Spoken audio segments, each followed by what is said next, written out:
Hey guys, welcome to WSM Live. We are here for week 3 of our series called Doubt It. Austin's going to be bringing the message tonight, so make sure you've got your Bible and a pen, something to write on. Grab yourself a snack, and here we go.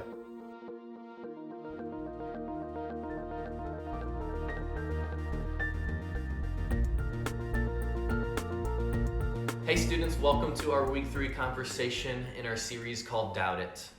You see, I think we can all agree that life can be disappointing and frustrating sometimes. And while I don't know exactly what you are going through, right now, I can't imagine that life has been more disappointing and frustrating than usual. And if you haven't thought that lately, maybe at some point in your life, you have experienced something like disappointment or things going badly, or you've been rejected, or you've lost something really valuable to you, or maybe you just simply lost to someone else. Maybe you've been experiencing sadness. You see, maybe you've been experiencing all of these lately, and if I'm being honest with you guys, I know that I have. Here's what I think. I think everyone has experienced disappointment or rejection or unanswered prayers at some point. But maybe you've heard that following Jesus would make everything in your life okay. There's a verse in the Bible, Romans 8:28, that tells us, in everything, God works for our good. You see, and some people have interpreted that verse to mean if I follow Jesus, everything's going to be all right. But we know from our own experience that that isn't true. Even when we follow Jesus, we still don't get everything that we want. We still get hurt, and bad things still happen to us. Why? Why though? I thought following Jesus would mean I didn't have to deal with these things. You see, let's take a look at a man whose life is pretty much only dealing with bad things. And that man is Job, not Job. So we're going to turn in our Bibles to the book of Job, chapter 1. There was once a man named Job, who lived in the land of Uz. He was blameless, a man of complete integrity. He feared God and stayed away from evil. He had 7 sons and 3 daughters. He owned 7,000 sheep, 3,000 camels, 500 teams of oxen, and 500 female donkeys. He also had many servants. He was in fact the richest person in that entire area. Job's son would take turns preparing feasts in their home, and they would also invite their 3 sisters to celebrate with them. When these celebrations ended, sometimes after several days, Job would purify his children.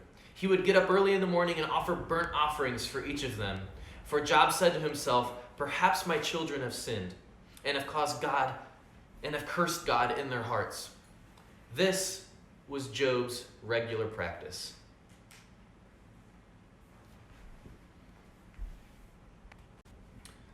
One day, the members of the heavenly court came to present themselves before the Lord, and the accuser, Satan, came with them. "Where have you come from?" the Lord asked Satan. Satan answered the Lord, "I've been patrolling the earth, watching everything that's going on." Then the Lord asked Satan, "Have you noticed my servant Job? He is the finest man in all the earth. He is blameless, a man of complete integrity. He fears God and stays away from evil." Satan replied to the Lord, "Yes, but Job has a good reason to fear God. You've always put up a wall of protection around him, his home, and his property.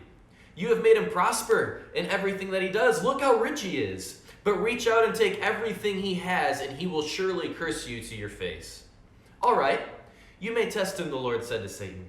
"Do whatever you want with everything he possesses, but do not harm him physically." So Satan left the Lord's presence. One day, when Job's sons and daughters were feasting at the oldest brother's house, a messenger arrived at Job's home. And with this news, "Your oxen were plowing, with the donkeys feeding beside them, when the Sabaeans raided us. They stole all the animals and killed all the farmhands. I am the only one who has escaped to tell you." While he was still speaking, another messenger arrived with this news. "The fire of God has fallen from heaven and burned up your sheep and all the shepherds. I am the only one who escaped to tell you." While he was still speaking, a third messenger arrived with this news. 3 bands of Chaldean raiders have stolen your camels and killed your servants. I am the only one who escaped to tell you." And while he was speaking, another messenger arrived with this news. "Your sons and daughters were feasting in their oldest brother's home. Suddenly, a powerful wind swept in, from the wilderness and hit the house on all sides. The house collapsed, and your children are dead. I am the only one who escaped to tell you." Job stood up and tore his robe in grief. He then shaved his head and fell to the ground to worship. He said, "I came naked from my mother's womb, and I will be naked when I leave. The Lord gave me what I had, and the Lord has taken it away. Praise the name of the Lord." In all of this, Job did not sin by blaming God. And it goes on in chapter 2. One day, the members of the heavenly court came again to present themselves to the Lord, and the accuser Satan came with them. "Where have you come from?" the Lord asked Satan. The Satan answered, "I've been patrolling the earth, watching everything that's going on." And then the Lord asked Satan again, "Have you noticed my servant Job? He's still the finest man in all the earth. He is blameless and a man of complete integrity. He fears God and stays away from evil. He has maintained his integrity, even though you urged me to harm him without cause." Satan replied to the Lord, "Skin for skin. A man will give up everything he has to save his life, but reach out and take away his health, and he will surely curse you to your face." "All right. Do with him as you please," the Lord said to Satan, "but spare his life." So Satan left the Lord's presence, and he struck Job with terrible boils from head to foot. Job scraped his skin with a piece of broken pottery as he sat among the ashes. His wife said to him, "Are you still trying to maintain your integrity? Curse God and die." But Job replied, "You talk like a foolish woman. Should we accept only good things from the hand of God and never anything bad?" So in all this, Job said nothing wrong.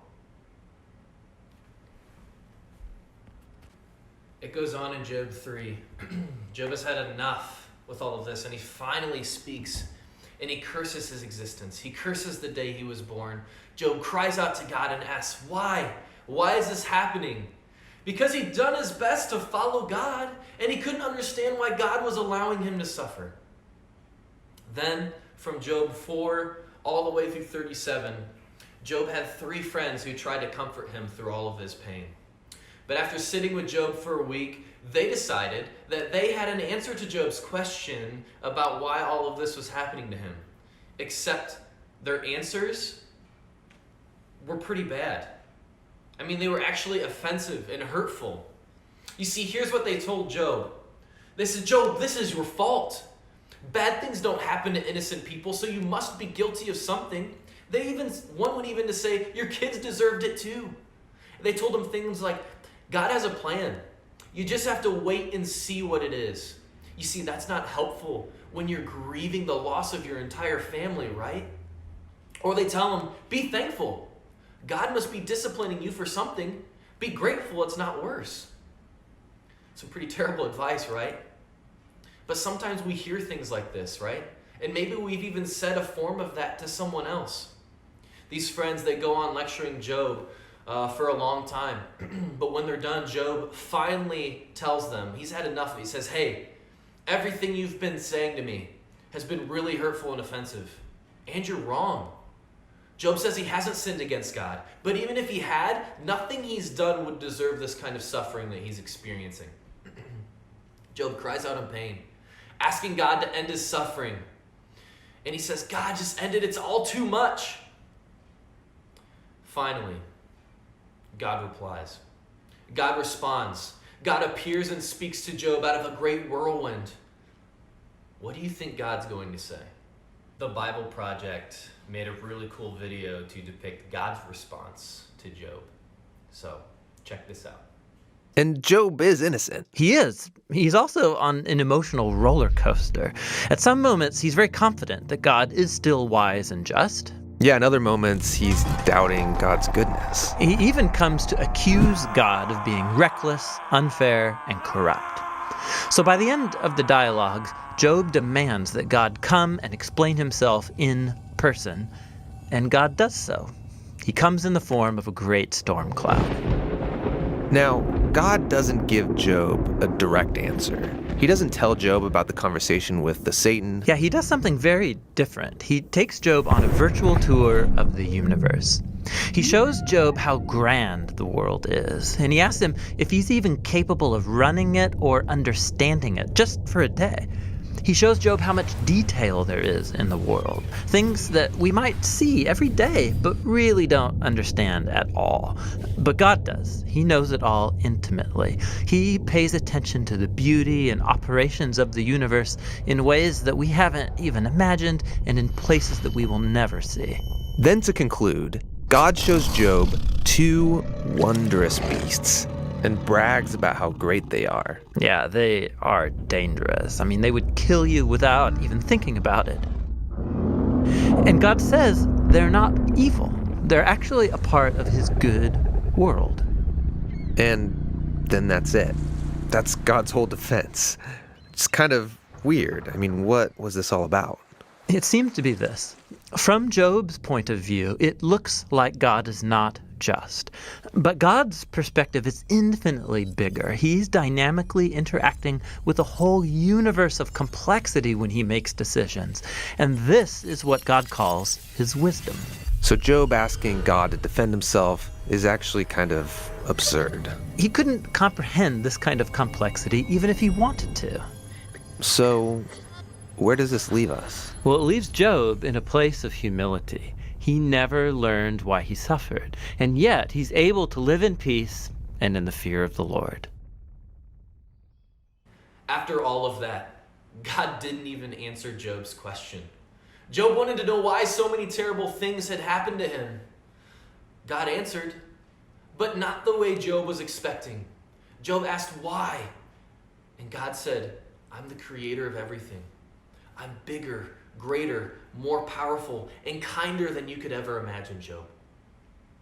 So Job didn't get the answer he was looking for, but he did get an answer or an encounter with the creator of the universe, his creator. And for Job, that was enough. If you're dissatisfied with how this story ends, I get it. I used to feel that way too, and to be honest, I still do sometimes. You see, when horrible things happen, I still want God to tell me why they're happening. I still ask God why. You see, it's hard to have faith when you're experiencing something difficult that you can't understand or explain. And I'm telling you, that's okay. That's the point of Job's story. Just like we said 2 weeks ago, you're not alone in your questions. Asking why, you aren't alone. Job had a lot of questions for God too. And like we said last week, God doesn't shame us for our questions. You see, God never condemned Job for asking why. Because God understands our pain. Now, in Job's story, we learn a third important thing about our questions and doubts. Our questions and our doubts, they don't always get answered. Now let's talk about this, but as we do, please be sensitive and kind to each other, knowing that this is a difficult subject for many of us. So please be honest, but don't feel pressured to share in your Zoom groups, okay? At the end of Job's story, God restores Job's life by giving him double of everything he had before. But that doesn't take away the pain and the suffering Job experienced. Let's return to that passage we mentioned earlier. The one people sometimes think means everything will work out just fine. Romans 8:28. And we know that God causes everything to work together. Some manuscripts read that, and we know that everything works together for the good of those who love God and are called according to his purpose for them. You see, this verse doesn't mean our lives will eventually have a happy ending like the end of a sitcom or our favorite Disney movie or Star Wars movie, right? When we experience pain and heartache, the hard truth is that our questions don't always get answered. But God can redeem what we've suffered and lost. Redeem, reclaim, repurpose, restore, or regain it. Like Job, sometimes we lose a lot. But redemption means that our stories don't end there. Unlike Job, we have the story of Jesus, and his victory over death and darkness is ours too. We may not be able to avoid pain. We may not be able to fix it. We may never even know why it happened. But here's what we know. God promises to redeem our stories. And he does this so we can know God better, help others make the world a better place, and become more like Jesus.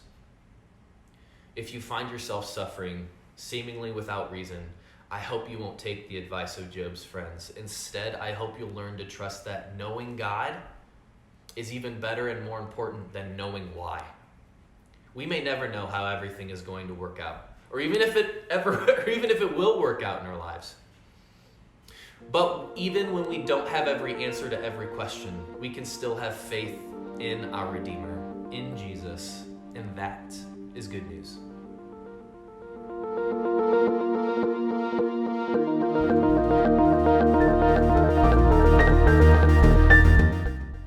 Hey guys, thanks for watching tonight. Thank you for joining us. We miss you. We love you. Hopefully you got something out of tonight's message.